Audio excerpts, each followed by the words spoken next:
Oh yeah, I'm Peter Smith. I was baptised Wilfred Cecil Peter Smith, and but over a period of time I chose to call myself Peter.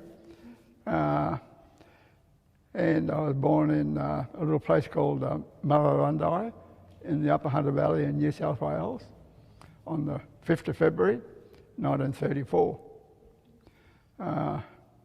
My mum and dad were married on the 4th of February 1914. So I was 20 years and 1 day after their marriage. And Peter wasn't the day before, it could have been on their marriage day, but the 5th of February was the day it was supposed to be. And I grew up in Murrurundi, went to the state school and the Catholic school. The Catholic school just was a primary school then with the Sisters of Mercy, and made my first Holy Communion there. I guess I was baptised there too by my mum and dad all those years before, and I finished up going to Holy Cross College in Ryde, which was run by the Patrician Brothers. That was in 1948-49, and first few months was a bit tough, a bit rough.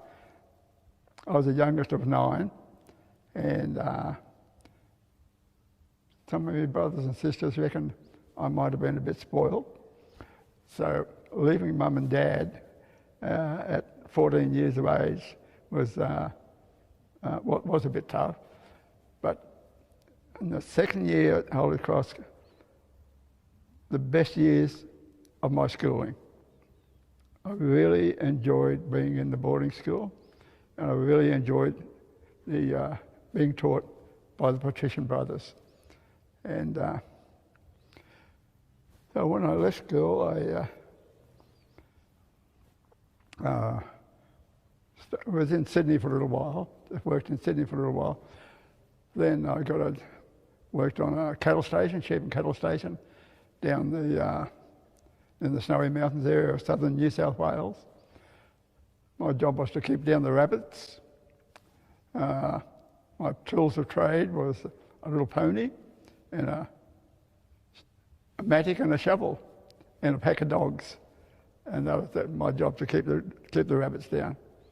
Then I wandered around, finished up in Melbourne, and lived in Melbourne for a few years, and did my national service training there in 1952, and I only did 3 months then, 3 months and 2 years in the CMF, the Citizens Military Forces, which today is the regular,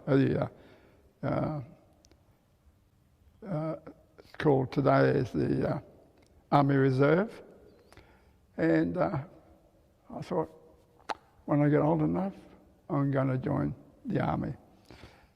Actually, I had that thought some years before, because during the Second World War, two of my brothers were in the Army. The eldest, one brother served in the Middle East, and then he came home and went up to New Guinea and fought against one enemy in the Middle East and a different enemy in New Guinea. And my other brother sailed to Singapore and Malaya. He was just 18, and he was captured by the Japanese and was a prisoner of war for 3.5 years. And he was in Singapore and Malaya and on the Burma-Thailand Railroad. And so these two were my heroes. I was 11 when the war finished, and those two were my heroes, and I knew I was going to join the Army. And so when I became at 21, I joined the Army. You had to be, today it's 18, you can make adult decisions, but those days you had to be 21 to. And at the same time, I got married, same year. I met a young lady at a dance, at a rodeo dance, and I'd slip out between dances and have some liquid refreshments, And when I came back in, I thought my dancing had improved immensely.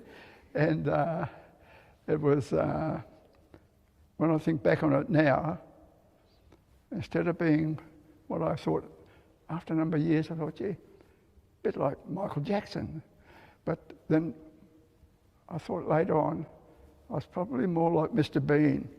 So when I got sober, and yeah, so I did have a problem with that, with alcohol.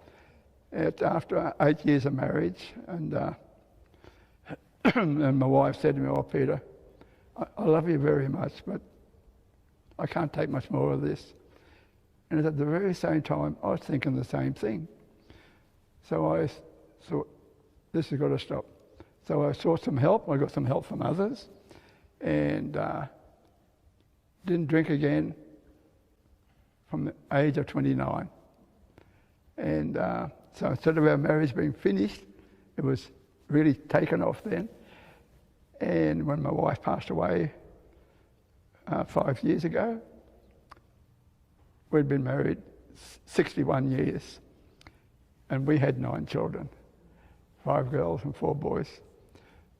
So, and of course, even when I was drinking, I was still getting to Mass every Sunday, and holidays of obligation, if we knew them in those days. Yeah, and well, life just went on, and I did join the army. I served in Malaya. Well, it was Malaya when I went there. It was Malaysia when I came home. That was in 1956 till October 56 till October 57. And then I served in Vietnam from October 66 to October 67. And when I came home, I got sick and tired of marching around on me. So I joined transferred to the Army Aviation Corps, and was in a helicopter squadron. And I wasn't a pilot, but we had to learn, as the observer, we had to learn to be able to fly straight and level and land in day and night. We didn't have to learn to take off, because Army intelligence told us you wouldn't normally take off without your pilots, but you may have to return to base without him if we become a casualty. So I learnt to fly straight and level and land by day and night. And that was a really great experience. I really enjoyed that. And after a number of years in the Army, 23 years in the Army, I thought, well, if I live much longer, I'm going to be too old to get another job. And I seen a job advertised for Aboriginal Rangers in Queensland. I was living in Queensland then, and so we moved to Queensland in 1960, my wife and the kids, and so I got I applied for that position with the Aboriginal Ranger Service, and I got the job. So I had to then apply for discharge from the Army. So I was already still in the Army, and I had this new job. So I had 2 jobs going at once. So fortunately, they did approve my discharge from the Army, and I got into the Aboriginal Ranger Service and served in different parts of Queensland at the Carnarvon Ranges in central Queensland, with beautiful art sites there, and learned a lot about my our cultural stories. And from there to Rockhampton and up to Bamaga and the tip of Cape York.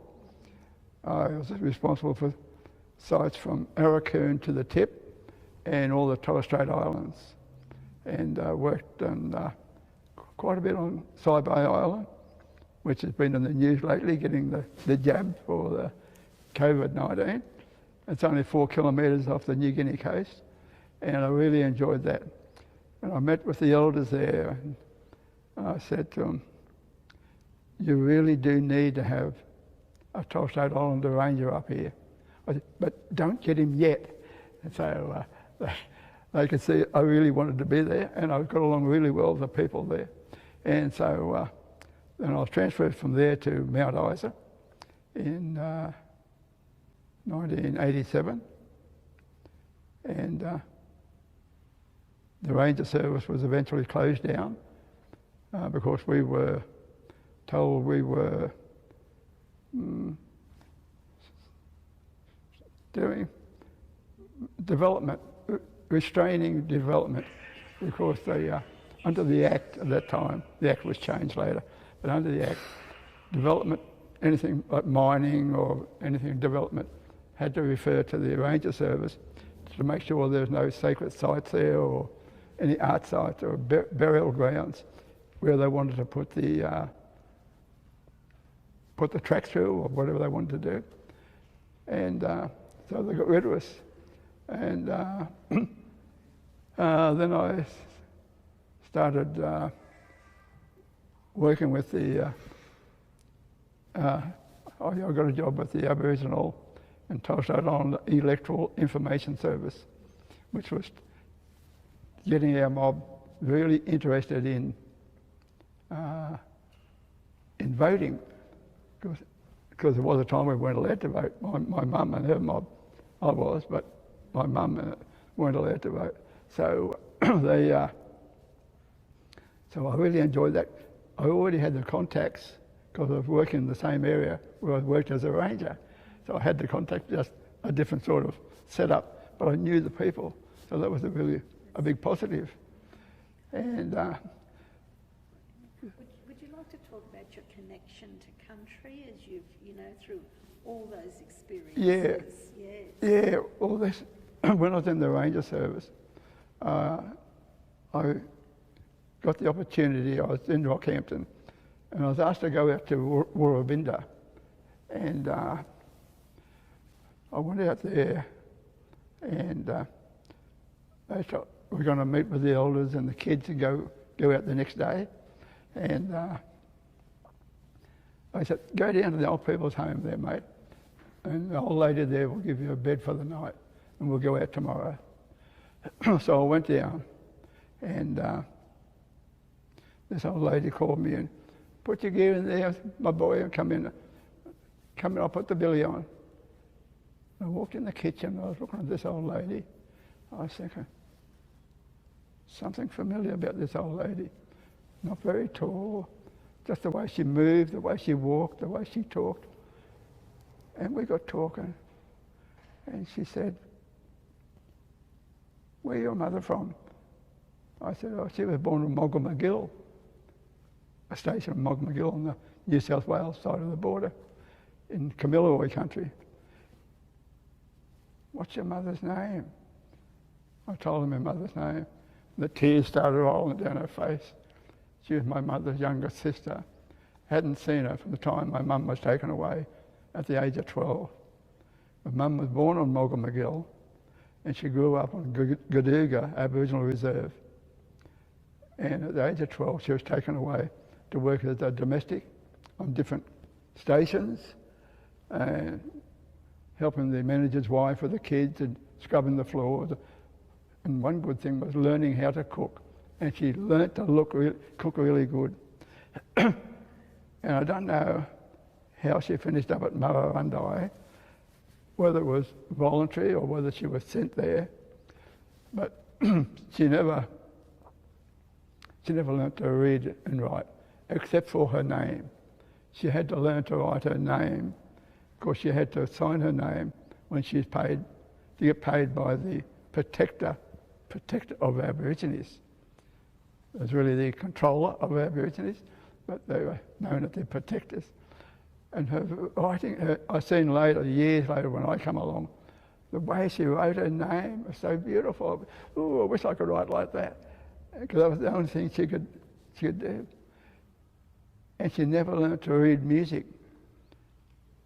But the station she was on in Murrurundi had a piano in the homestead, and Mum would hear a song played on the radio, and she'd sit down and start playing that on the piano. So this is a beautiful gift given to my mum by God, to be able to, what they call it, just hear the song played and sit down and play it. And Saturday afternoon, she got a job playing at the roller skating rink while the young people were roller skating around that roller skating rink. And it was this time that a young Englishman came out from Liverpool in England, and he got a job on the railways in Murrurundi. He was a non-drinker, a non-smoker. For his recreation, he took up roller skating. And one day, this young Aboriginal girl was up there playing the piano. This young Englishman was rolling around that roller skating rink, and their eyes met, and that was it. They just fell in love. And of course, Mum had to get permission to get married, and they were married on the 4th of February, 1914. And that's how we come to be born in Murrurundi. I was the youngest of the 9 the children they had. And but when I got out and met Auntie Tottie, my auntie, and the things I was hearing and learning about our culture, which we hadn't learnt too much about, although we did learn some of them, like where we were, we lived pretty close to the river in Murrurundi, the Pages River, the swimming pool there in the river, and all the kids from around home, the ones that we knew in our families, they'd come over and change into the togs. And when we come back, Mum would have scones made or something like that, you know. And it was just the way it was then. And so the one thing we did when we were playing together, I was playing with a lot of non-Aboriginal kids, and when we run through the sting nettles, they'd be rubbing their legs, and I'd get the antidote, and I'd rub it on my. I said, what are you doing? How did you know to put that on? Because where the sting nettles were, the antidote was there, and my mum knew that, but their mums didn't know that. So there was something that I'd learnt that, and they said, "Oh, that's amazing!" You know, they were very surprised. And then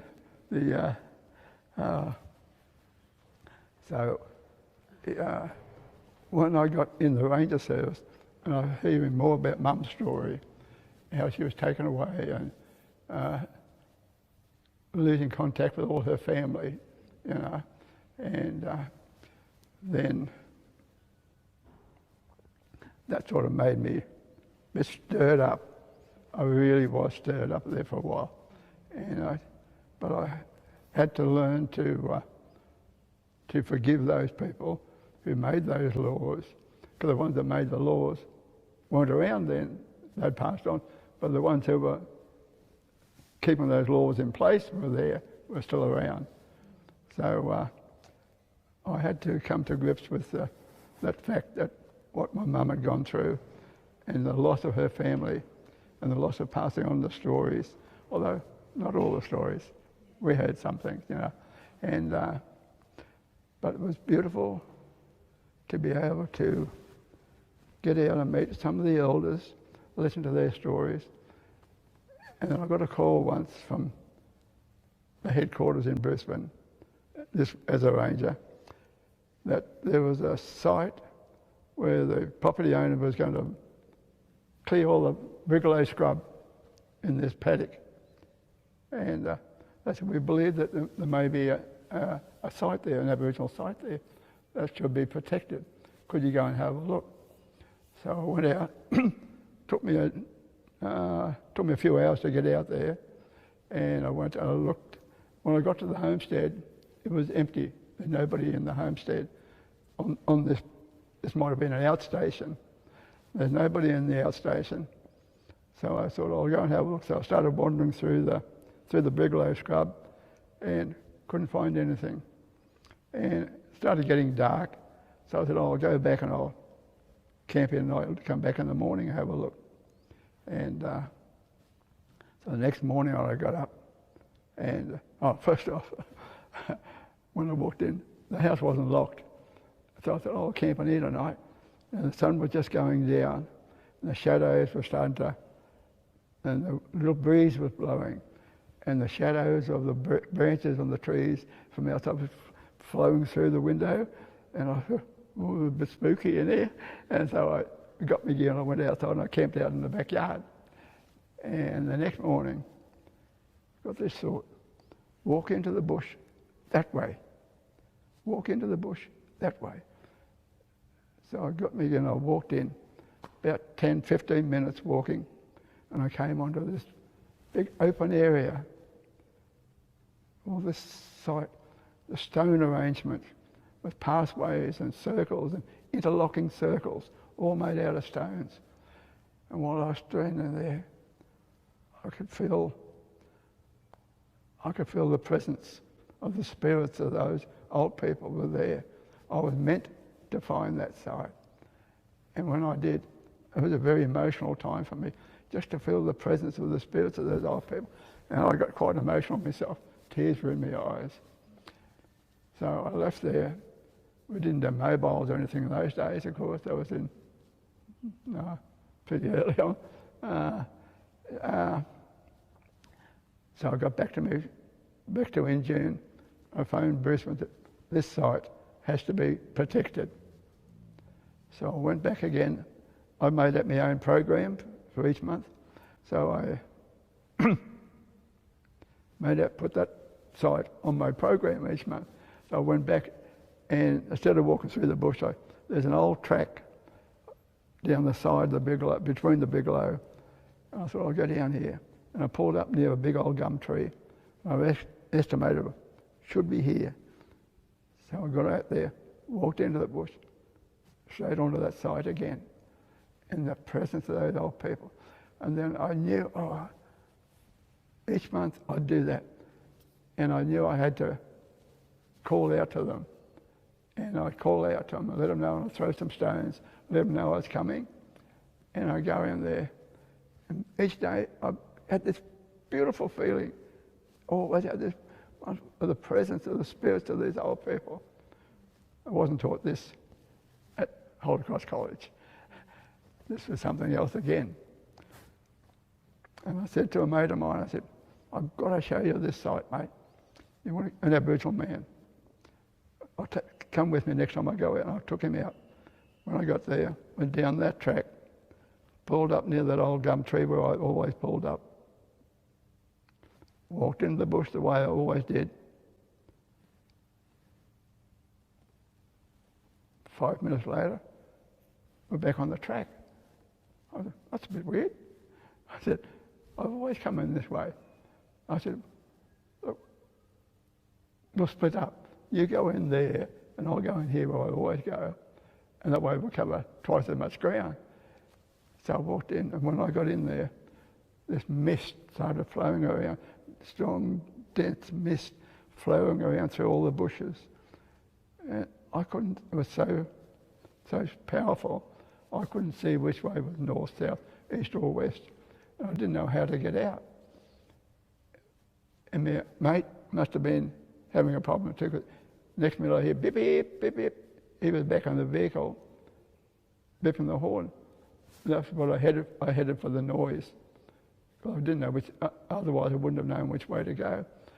So I went out and he said, I don't think I'm supposed to see this, my brother. I said, no, you're not. So I took him back home.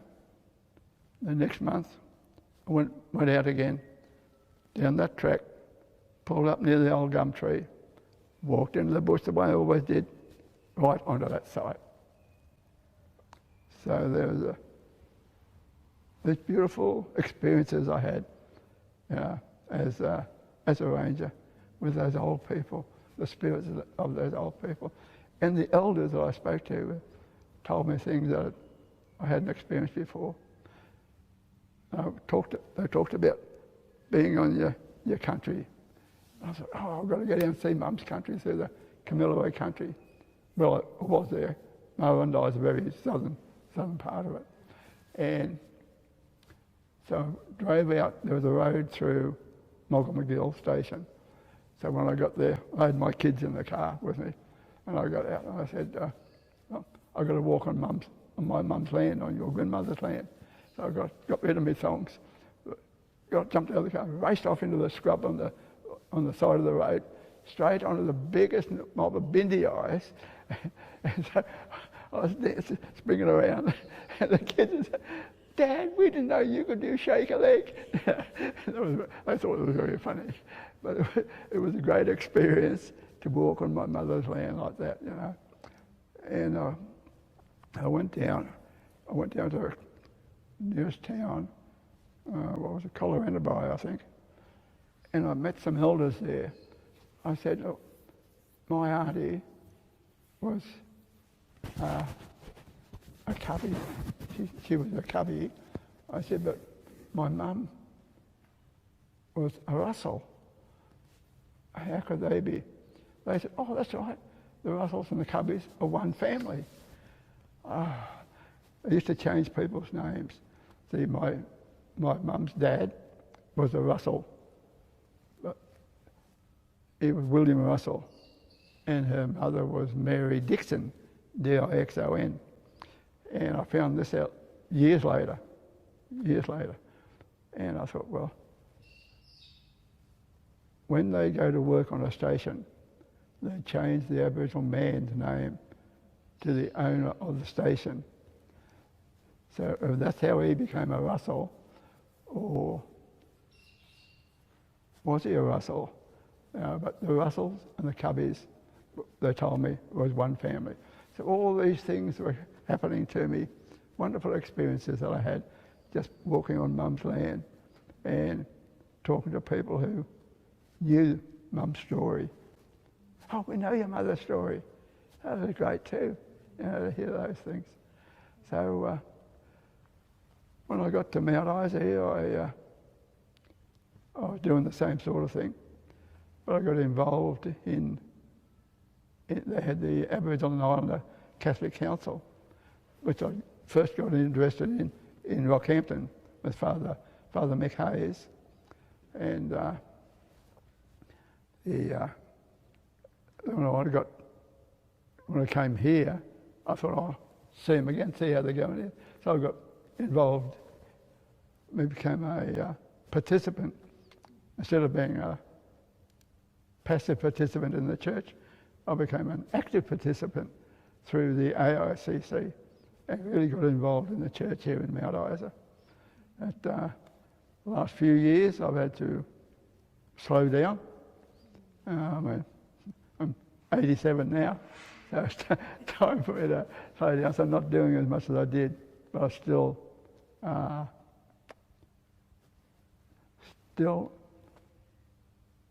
the Mass is a beautiful service that I like to attend. Of course, when we were kids, it was all in Latin. And then it was after Vatican II, they changed it to the language in which the people lived. And my little knowledge of Latin came in very handy in Vietnam, actually.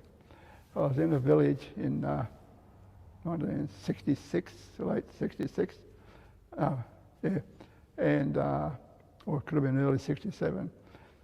And the priest there, an elderly priest, Vietnamese priest, he received a letter from an American captain who used to be in the village before I went there. And the letter was in English, of course. And I had a young soldier with me who spoke Vietnamese. And he translated the letter until he got to, he said, "What's this?" He said, I don't know this in Vietnamese. "May God bless you." You know. And I said, the elderly priest would know a bit of Latin. And I couldn't remember "May God bless you," but I remembered "Dominus vobiscum," "May the Lord be with you." And when I said, "Oh, Dominus vobiscum," and his face just lit up, and his eyes, and the biggest smile on his face. So to hear the Latin after all those years, I suppose, to express the gift that this American captain had sent to him, "May God bless you," and hearing "Dominus vobiscum," "May the Lord be with you," which is the way I expressed it. And so that was very handy, that little bit of Latin that I learned as an altar boy. Of course, we used to respond to the priest on behalf of the congregation. And then when we all spoke English, well, everybody could become active participants instead of passive participants. they became active participants, so we didn't need the altar boys anymore. But that little bit of Latin that I'd learnt was very handy. So today I'm officially retired from most things. I'm still active in the RSL and active to some extent in the church. But my children are all grown up and got their own families, and we had 9 children, 5 girls and 4 boys, and they've moved off to different parts of the world. So I've got my son Jonathan and a daughter Catherine here in Mount Isa, and the rest of them we keep in touch. Yeah. Would you like to talk about the connection between your Indigenous spirituality and your Catholic spirituality, how you connect them?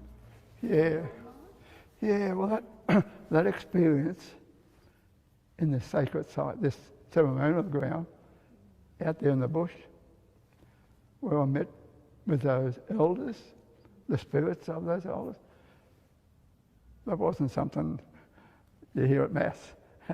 That was something quite different. I still believe what the church believes and teaches, most of it. A few things we have the Vatican I don't agree with, but that's all right. This beautiful gift I was given just to meet with the spirits of those old people, you know. And wasn't only that, there was another occasion. We had another man here, was a great didgeridoo player. I think I'm allowed to say his name, Sean Major. And then he asked me he granted me the privilege of accompanying him out scrub with some school kids from the Catholic schools. And so I went out with him. And when we got out there with the mountains, I'm not too sure where it was, it must have been, the mountains were a lot of red stone, a lot of red bush. And he started playing the didgeridoo. And not immediately, but after a little while, I was standing there watching him, and I looked up on the side of the hill, and the spirits of these old people appeared as he was playing the didgeridoo. The spirits of those old people appeared up on the range, on the hills behind us. And there was one little cave. There was a big, tall man and a shorter spirit with him. May have been his wife or may have been another, don't know who it was. They come out of the cave, and I just looked at them, and they were so joyful, so filled with joy, those spirits, to hear that didgeridoo being played out there in their country. And they weren't laughing at it, but I could feel the joy in their spirits. And they were there, and they were so happy. And I looked at this man, I looked at Sean, and I looked up at these men, or these spirits. Could have been men and women, but there were definitely a lot of spirits there. And I had the feeling they were mostly male, but when I see that tall bloke and the little one come out of the cave, it may have been a man and wife. And then Sean stopped playing, and the spirits began to fade. They just faded into the background, just like if they went over the hill, just out of sight. And that tall bloke and the little one went back inside the cave. And I looked down at Sean and I thought, I'm in the presence. I still get a bit emotional about this. I'm in the presence of a very spiritual man. And I've been granted this beautiful gift given to me by God the Father, who said, this bloke really needs this. And so I was grateful for that beautiful gift that it wasn't contrary to my Catholic beliefs. It was extra, something which